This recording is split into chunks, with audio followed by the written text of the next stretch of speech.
ತೊಂದರೆ ಕೊಟ್ಟು ನಿನ್ ಕತ್ತಿಗೆ ನೀನೇ ತಾಳಿ ಕಟ್ಕೊಂಡು ಶಾಶ್ವತವಾಗಿ ಪರಿಹಾರ ಮಾಡ್ಕೊಳ್ಳೋಣ ಅಂತ ಈ ಪೂಜೆ ನಡೆಸ್ತಿದ್ಯಾ ಮಾಯಾ? ಬೆಳ್ಳಿ ಯಾವತ್ತಿದ್ರೂ ಮುದ್ದು ಮಾವಂಗೆ ಸೇರ್ಬೇಕು. ಅವ್ರಿಬ್ರು ಕೊನೆವರೆಗೂ ಚೆನ್ನಾಗಿ ಬಾಳ್ಬೇಕು. ಹಾಗ್ ಬಾಳ್ಬೇಕು ಅಂದ್ರೆ ನೀನು ದೂರ ಹೋಗ್ಬೇಕು. ನೀನ್ ಅನ್ಕೊಂಡಿದ್ದು ಇದುವರೆಗೂ ಏನು ನಡೆದಿಲ್ಲ. ನಡೆಯೋದಕ್ಕೆ ಈ ಚಿತ್ರ ಬಿಡೋದು ಇಲ್ಲ. ಬೆಳ್ಳಿ ಗುಣ ಆಗ್ತಾಳೆ, ನೀನು ಈ ಮನೆಯಿಂದ ದೂರ ಆಗ್ತೀಯ.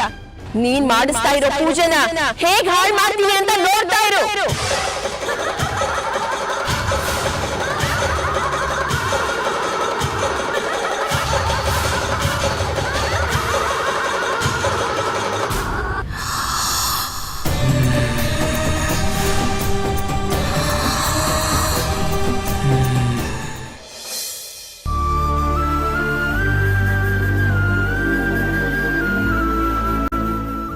ಅಪ್ಪ, ಇದೇನಪ್ಪ ಒದ್ದೆ ಬಟ್ಟೆಲ್ ಬಂದಿದ್ಯಾ? ನಿಮ್ಗೇನಾದ್ರೂ ಜ್ವರ ಬಂದ್ರೆ? ಭಕ್ತಿಯಿಂದ ಬೇಡ್ಕೊಂಡ್ರೆ ಯಾವ ತೊಂದರೆನೂ ಬರಲ್ಲ. ಹಾಸ್ಪಿಟಲ್ ಬೆಳ್ಳಿ ಚಿಕ್ಕಿ ಗುಣ ಆಗ್ಲಿ ಅಂತ ನಾವೆಲ್ಲರೂ ದೇವರ ಹತ್ರ ಕೇಳ್ಕೊಳ್ಳೋಣ.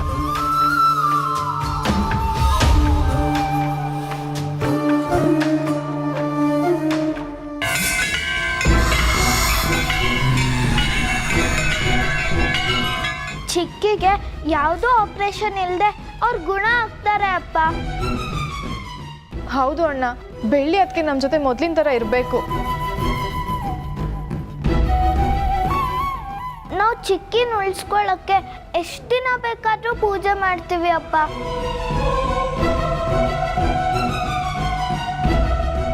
ಬೆಳ್ಳಿಗೆ ಸ್ವಾತಿ ಹೆತ್ತು ಮಗಳಲ್ಲದೆ ಹೋದ್ರು ಹೆತ್ತು ಮಗಳಿಗಿಂತ ಹೆಚ್ಚಾಗಿ ನೋಡ್ಕೋತಾ ಇದ್ದಾಳೆ. ಈ ಸಂಬಂಧ ಯಾವಾಗಲೂ ಹೀಗೆ ಇರಲಿ. ನೀವೆಲ್ಲ ಯಾವಾಗಲೂ ಚೆನ್ನಾಗಿರ್ಬೇಕು ಮುತ್ತಣ್ಣ. ನೀವು ಹೇಳಿದಾಗ ಆಗಬೇಕು ಅಂದರೆ ಆ ದೇವರು ನಮ್ಮ ಮೇಲೆ ಕಂಡುಬಿಡ್ಬೇಕು. ದೇವರು ಕಂಡುಬಿಟ್ರೇ ಬೆಳ್ಳಿಯಲ್ಲಿ ಕಂಡುಬಿಡೋದು.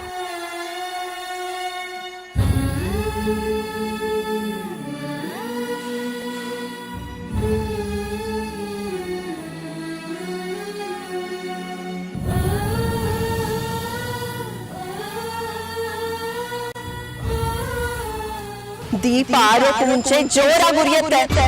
ನೀನ್ ಎಷ್ಟೇ ಹೋಮ ಪೂಜೆ ಮಾಡಿಸಿದ್ರು ನಿನ್ನ ಆಸೆ ಯಾವುದು ನೆರವೇರಲ್ಲ. ನಿನ್ಗೆ ನಿರಾಸನೆ ಗತಿ. ಇವತ್ತು ಅಮಾವಾಸ್ಯೆ ಆಗಿರೋದ್ರಿಂದ ಈ ಪೂಜೆ ಇನ್ನಷ್ಟು ವಿಶೇಷವಾಗಿರುತ್ತೆ.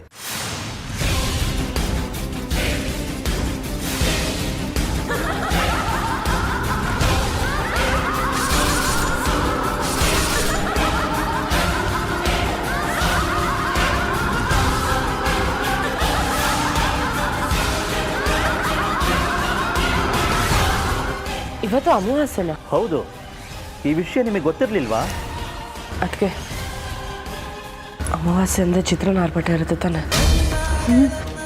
ಪ್ರತಿ ಅಮಾವಾಸ್ಯೆಲ್ಲೂ ಬಂದು ನಮಗೆ ಒಂದಲ್ಲ ಒಂದು ರೀತಿಯಲ್ಲಿ ತೊಂದರೆ ಕೊಡ್ತಾಳೆ.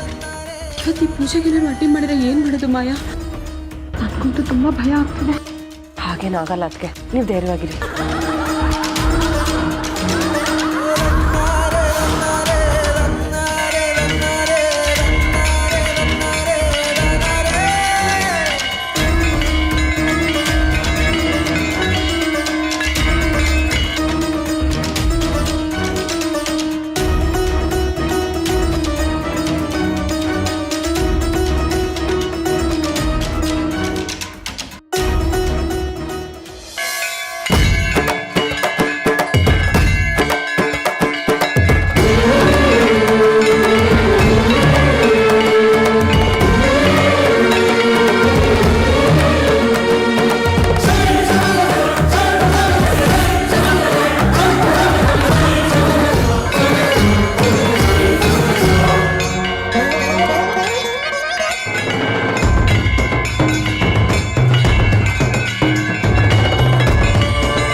ಉರುಳು ಸೇವೆ ಮುಗೀತು ಕಡು.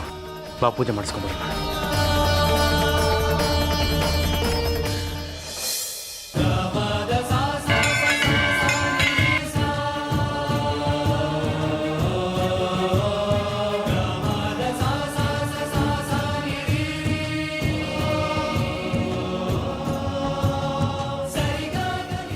ಎಲ್ಲರೂ ಚಿಕ್ಕಿಗೆ ಒಳ್ಳೇದಾಗ್ಲಿ ಅಂತ ಬೇಡ್ಕೋತಿದ್ದಾರೆ.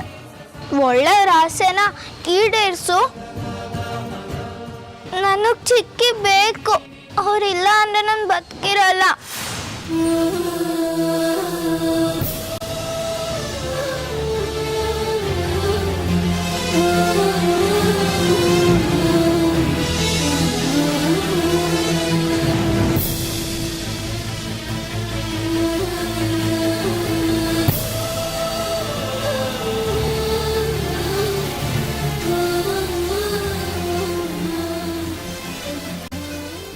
ಬಾ ಪ್ರದಕ್ಷಿಣೆ ಹಾಕೋಣ.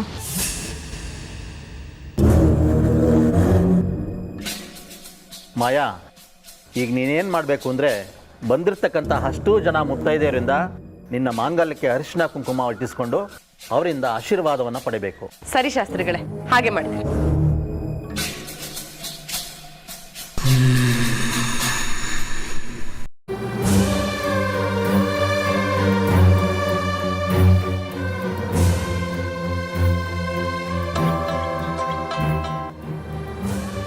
ಹಲೋ, ಯಾರು? ನಾನು ನಂಜುಂಡ ಅಂತ ಹಾಸ್ಪಿಟ್ಲಿಂದ.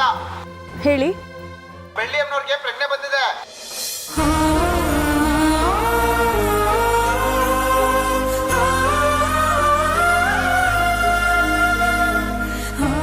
ನನಗೆ ನಂಬೋಕೆ ಆಗ್ತಿಲ್ಲ. ಬೆಳ್ಳಿ ಅದಕ್ಕೆ ಪ್ರಜ್ಞೆ ಬಂದಿದೆಯಂತೆ.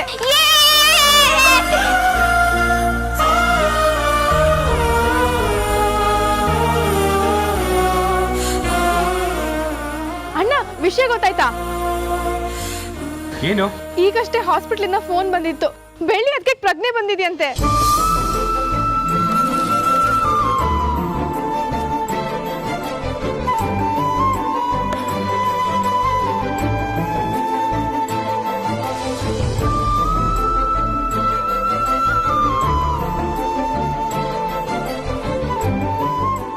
ಷಣ್ಮುಖ, ಕೇಳಿಸ್ಕೊಂಡ್ಯಾ?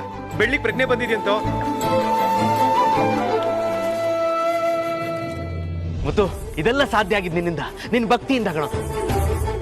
ನಿನ್ನ ಭಕ್ತಿಯಿಂದ ದೇವ್ರು ಬೇಡ್ಕೊಂಡಿದ್ದು, ದೇವ್ರ ಆಶೀರ್ವಾದ ಕೊಟ್ಟಿದ್ದಾನೆ. ಆ ಡಾಕ್ಟರ್ ಹಾರೈಕೆ, ನಿನ್ನ ಹಾರೈಕೆ ಎಲ್ಲ ಸೇರಿ ನಮ್ಮ ಬೆಳ್ಳಿ ತಿರುಗಿ ಸಿಕ್ಬಿಟ್ಲು. ಅಮ್ಮ ತಾಯಿ, ಇನ್ಮೇಲೆ ಬೆಳ್ಳಿ ಅದಕ್ಕೆ ಯಾವ ತೊಂದರೆನೂ ಇರಲ್ವಂತೆ. ಎಲ್ಲ ತಾಯಿ ಮಹಿಮೆ. ಅವಳ ಮಗಳನ್ನ ಅವಳ ಕಷ್ಟಕ್ಕೆ ದೂಡಲ್ಲ ಬಿಡು. ನಿನ್ನ ನಂಬಿ ಬಂದಿದ್ದಕ್ಕೆ ನನ್ನ ಬೆಳ್ಳಿನ ವಾಪಸ್ ಕೊಟ್ಬಿಟ್ಟೆ. ನನಗಿನ್ನೇನು ಬೇಡ, ನನಗಿನ್ನೇನು ಬೇಡ. ಮುತ್ತಣ್ಣ, ಮಾಯಾ ತಾಳಿ ಪೂಜೆ ಮಾಡಿಸ್ತಿದ್ದಾಳೆ.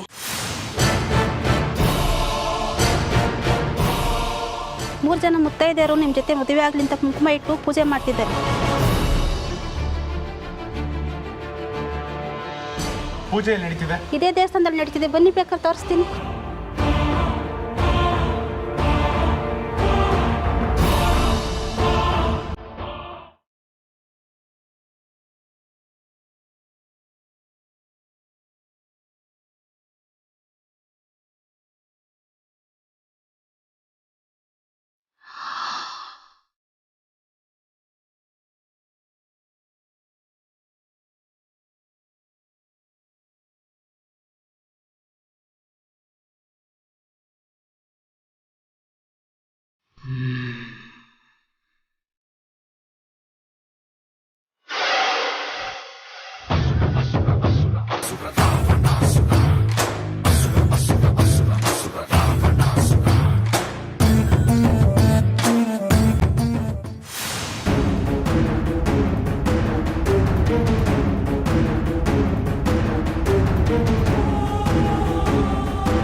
ಹೀಗೆ ನಡೀತಾ ಇದೆ ಇಲ್ಲಿ. ತಲೆ ಕೆಡಿಸ್ಕೊಬೇಡ ಐಶು. ಕೆಟ್ಟವರೆಲ್ಲ ಕೇಳಿದ್ ನಡೆಯೋ ಆಗಿದ್ರೆ ಈ ಭೂಮಿ ಪೂರ ಅವರೇ ಇರ್ತಾ ಇದ್ರು. ಅವಳು ಅನ್ಕೊಂಡಿರೋದು ಯಾವುದು ನಡೆಯಲ್ಲ. ಅವಳು ಕಟ್ಕೊಂಡಿರೋ ತಾಳಿಗೊಂದು ಶಾಸ್ತಿ ಸಿಕ್ಕೇ ಸಿಗುತ್ತೆ, ನೋಡ್ತಾ ಇರು.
ಅದಕ್ಕೆ ಹಾಗೆ ಕಾಪಾಡಿ.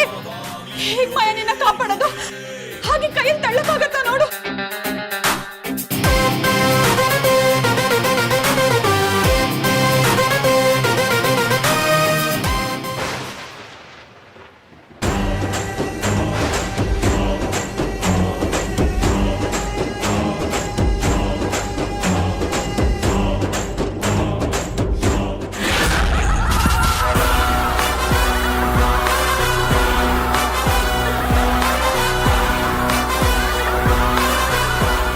ಸದ್ಯ ನಿನಗೇನು ಆಗಿಲ್ವಲ್ಲ? ಅದಕ್ಕೆ ನನ್ನ ತಾಳಿ ನನ್ನ ತಾಳಿ ಅದಕ್ಕೆ ಇದು ದೊಡ್ಡ ಅಪಶಕನ, ದೊಡ್ಡ ಅನಾಹುತ ಆಗೋ ಮುನ್ಸೂಚನೆ ಕಾಣ್ತಾ ಇದೆ.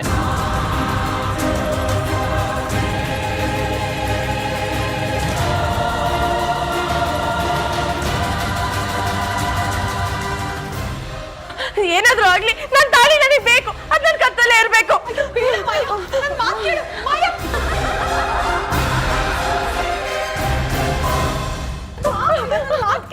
ಅದೇ ನನ್ನ ತಾಳಿ ಅದಕ್ಕೆ. ಇಲ್ಲಮ್ಮ, ನೀನೆಷ್ಟೇ ಪ್ರಯತ್ನ ಪಟ್ಟರು ಮತ್ತೆ ಆ ತಾಳಿ ನಿನ್ನ ಕೈ ಸಿಗೋಲ್ಲ.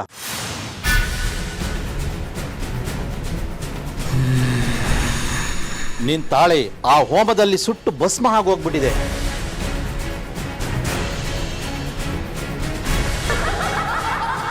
ನಾನೀಗ ಮಾಡ್ತಾ ಇರೋ ಪೂಜೆ ನಿನಗೆ ತಾಳಿ ಭಾಗ್ಯ ಸಿಗೋ ಅತಿ ದೊಡ್ಡ ಪೂಜೆ. ಹಿಂದಿನ ಕಾಲದಲ್ಲಿ ಈ ಪೂಜೆನ ದೇವಾನುದೇವತೆಗಳು ಮಾಡ್ತಾ ಇದ್ರು. ನಂತರ ಮನುಷ್ಯರು ನಡೆಸಕ್ಕೆ ಶುರು ಮಾಡಿದ್ರು. ಇಂಥ ದೊಡ್ಡ ಪೂಜೆನಲ್ಲಿ ಇಂಥ ಅನಾಹುತ ನಡೆದಿದೆ ಅಂದರೆ ನಿನ್ನ ಕುತ್ತಿಗೆನಲ್ಲಿ ತಾಳೆ ಇರಬಾರ್ದು ಅಂತ ಆ ದೇವರೇ ನಿರ್ಧಾರ ಮಾಡಿದಂತಾಗಿದೆ.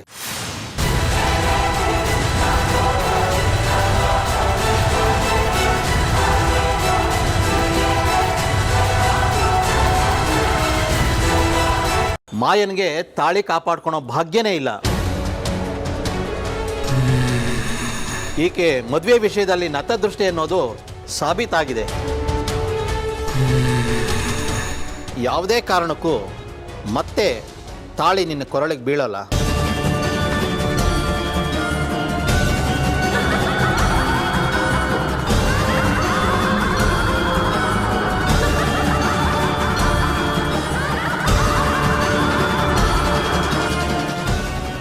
ನನ್ನ ತಾಳಿ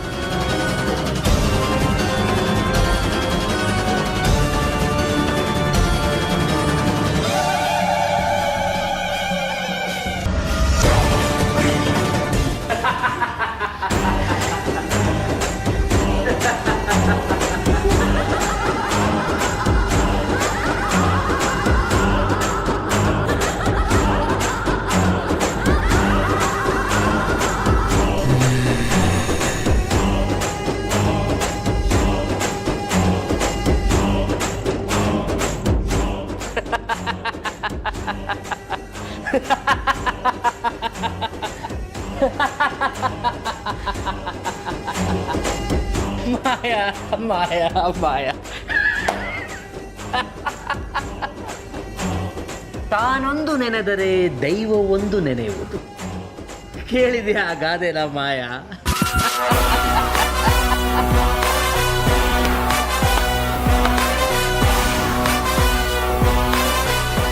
ಏನೇ ಆದ್ರೂ ಸರಿ, ತಾಳಿ ಕುತ್ತಿಗೆಯಿಂದ ತೆಗಿಯಲ್ಲ ಅಂತಿದ್ದೆ.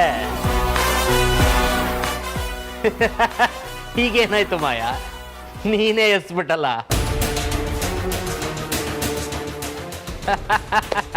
ಶಾಸ್ತ್ರಿಗಳು ಹೇಳಿದ ಹಾಗೆ ನಿನಗೆ